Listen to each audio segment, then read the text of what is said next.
our vantage point on things kind of creates an interactive universe. So maybe even truth at a deeper level is relational. Well, I wonder if that has implications for us. What if anything that matters in the end in the world requires some sort of relational skills or some sort of relational help?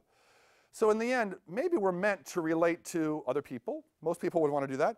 I'm going to pitch we're meant to relate to God, as it won't surprise you to say that. But maybe we're also meant even to relate to ourselves. And what if all those things tend to get screwed up and our lives just don't work because we aren't very good at any of them? I remember when Grace and I first got married, we learned something that every married couple, I think, learns, which is that we have all sorts of hidden buttons that can get pushed that we didn't know were there until we got married to someone. And there's all sorts of ways in which we get into strange fights and we don't quite know how we got there or how to get out. And one thing I learned right away was that I didn't actually like, if I got in a fight with Grace, ever to have to concede that I had meant to do her harm. I was certainly willing to say, I'm sorry, sounds like that was an unkind comment, and I didn't mean to, but it came off wrong. But I could never say, I was just in a bad mood, and I wanted to say something mean, so I did. You know, and I'm sorry, that's my sin, as it were. That's my relational gap that came up there. I could never do that. It was really important to me that she would always think my intentions were good. You can imagine that caused some problems after a while. And so here was one of them. We're driving to see friends. We have discovered, maybe if you are married, you've discovered, married couples, particularly newly married couples, have this long history of getting into fights when they're driving to see other married couples. And so I don't know why it is. And you get to the driveway of this other married couple, and you think, can we finish the fight quick so we can go in and have a pleasant time? Or do we just have to say, cut it off, and we'll pretend to like each other for the next 4 hours, and then we'll go back to it when we're done? Which is it? Which deal can we strike? Well, Grace and I were having one of those moments, and it got pretty heated. I don't even remember what the fight was about, but it was pretty heated, and I thought she was saying things that were pretty barbed I didn't appreciate, and so I was getting increasingly testy with her. And at one point, I said something that had the implication that she was a fool, that she was foolish. And she got angry at that, and I didn't care because she'd been so mean to me, and then we had to figure it out. Well, we never really resolved it. About a week later, we were talking with this older woman who was a smart person and kind of a wise person, a godly person. And I think Grace might have brought up this fight, so we started kind of recounting it. And I frankly felt that this older woman ganged up on me as a woman. She didn't like the guy in the room because she said this. She said, well, Dave, as you talk about the fight, that one moment where you said effectively that Grace was a fool, that she was stupid, did you regard that as sin, and do you want her to forgive you for that? And I said, well, you know, if you understood the context of how this happened, it was totally understandable why I would say such a thing, because she said some pretty damaging things, too, along the way, and the woman would have none of it. She said, no. I'm interested. Certainly, I'm sure Grace has to ask your forgiveness for tons of things, but just that one moment, I wonder, do you actually regard her as a stupid, foolish person? Because if you do, I mean, probably should just tell her that now, and she could know that you regard her as a stupid, foolish person. I said, well, of course I don't. She's a perfectly brilliant, smart person. I'm glad to be married to her, except I'm mad at her now, to be frank. But I don't regard her as stupid. And then the woman said, well, then maybe, you know the way things usually work, Dave, is people at moments like that, when they realize they've said something they don't regard as true and that was hurtful to someone else, usually what they say is, you know what, I don't believe you're foolish. I'm so sorry I said that. That was just sinful on my part. Would you forgive me? And then the other person either does or doesn't. But if they do, they can move on, and the relationship works. And so what I want to ask you again, do you think you sinned against Grace in that comment where you called her a fool, and do you want her to forgive you? Well, I was cornered. So I said, Grace, yes, I don't regard you as a foolish person, and I suppose that was a sinful comment, that was a barbed comment, that I meant to make you feel bad about yourself. That doesn't reflect well on me. I guess that feels like sin, and will you forgive me? Grace gave me a long, hard look and then said, yes. And I felt mad at her, and then, having felt mad at her, it was like magic. We moved on. We resolved the conflict. It actually worked out. That was like a whole new lesson for me. If I could just learn how sin and forgiveness worked, I could move on. Now, here's the deal. What I learned was, if I couldn't solve that one, I only had two options. My two options were either to scapegoat or to stonewall, right? Because if there are problems in the whole world, and what I know about all those problems is that whatever else is true, I did not cause them. Well, then who did? You. I mean, if there's a problem in our relationship and I know I didn't cause it, well, there's a problem. It got caused. It wasn't me. I don't see anybody else in the room. I guess it was you. Or I could stonewall. I could know I was kind of cornered, but just not give in.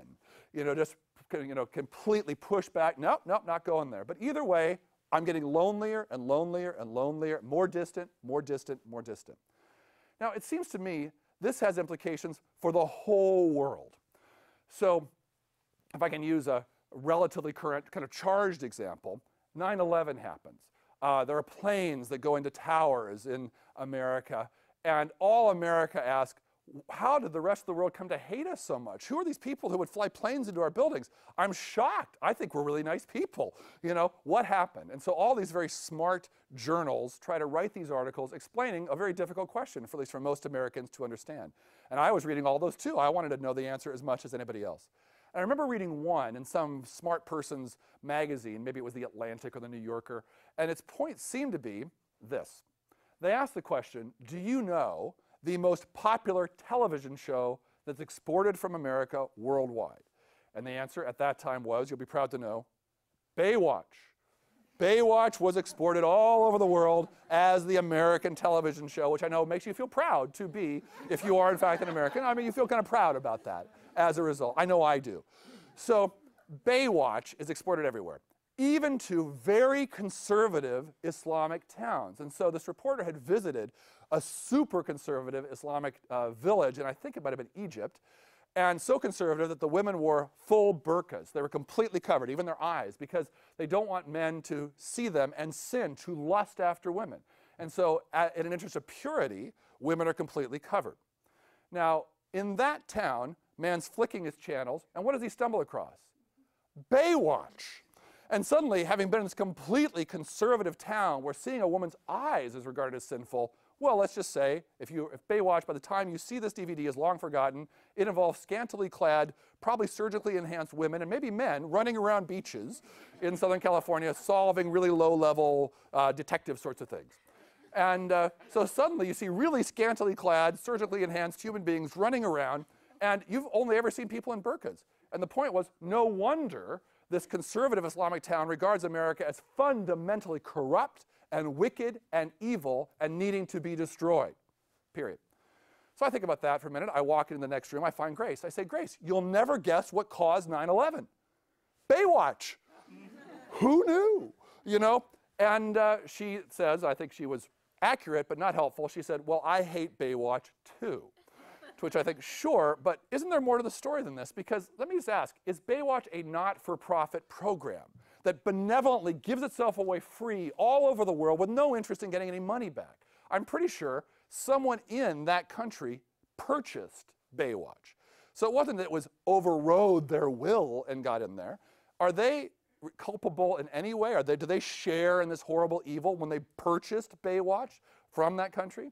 And even if you can be so direct, the kind of Islamic man who's flicking the channel in that small town, who unfortunately stumbles upon Baywatch and sins because that man lusts after the scantily clad woman. Now, granted, it would be a shock to the system, I'm sure, having grown up in that society, but does that man himself share in this story at all, or is he just an innocent a victim of this whole thing? Presumably, this programmer who purchased the show thought that some men would like it. That's why they bought it. And if it's evil, well, if the men who do like it, aren't they somehow part of the story? So isn't that a story about how stonewalling, or even worse, scapegoating, can kind of lead us in a pretty just explosive and unhelpful and destructive world? So again, my understanding is Jesus says, you know that thing which can blow up the whole world, that thing which can make it impossible, Dave, for you and Grace to ever get along and have a happy marriage, that thing which makes you berate yourself and not relate to yourself all that well, that thing where sin separates people and tears the world apart, that thing, I came to deal with that. I came to save people from their sins. I want to do it. Do you want my help? And it's an interesting choice, right? It's not a philosophy. He's not saying, my teachings will free you from sin. It's strange. He's saying, I came to do it. I personally want to help the whole world, not just the Christian world or anything. It's the whole, I want to do that. It's a very important thing. Well, if he's saying that he's putting himself up as a volunteer to help us with this, and that somehow we need that volunteer, that we can't learn it from a book, that we need a model, we need actual spiritual power to break through, surely you would think that there must be other figures like Jesus in the kind of spiritual firmament of the world. I don't think that's true. So if you ask the question, how do other religions deal with this key question? I think they totally do in certain ways. I'll mention just a very few, and I think they're compelling, but they aren't that. I don't think if you look at the whole landscape of great spiritual figures, there's someone else saying, I would like to help. I don't think the Buddha quite says that. I think with Buddhism, it's predominantly a non-theistic religion, so there's no figure saying, I'll help transform you. There's wonderful teachings about how to meditate and how to escape a world of pain and suffering. But I don't think there's quite that. I don't think in Hinduism there's quite that, despite its many streams. It's such an ancient religion.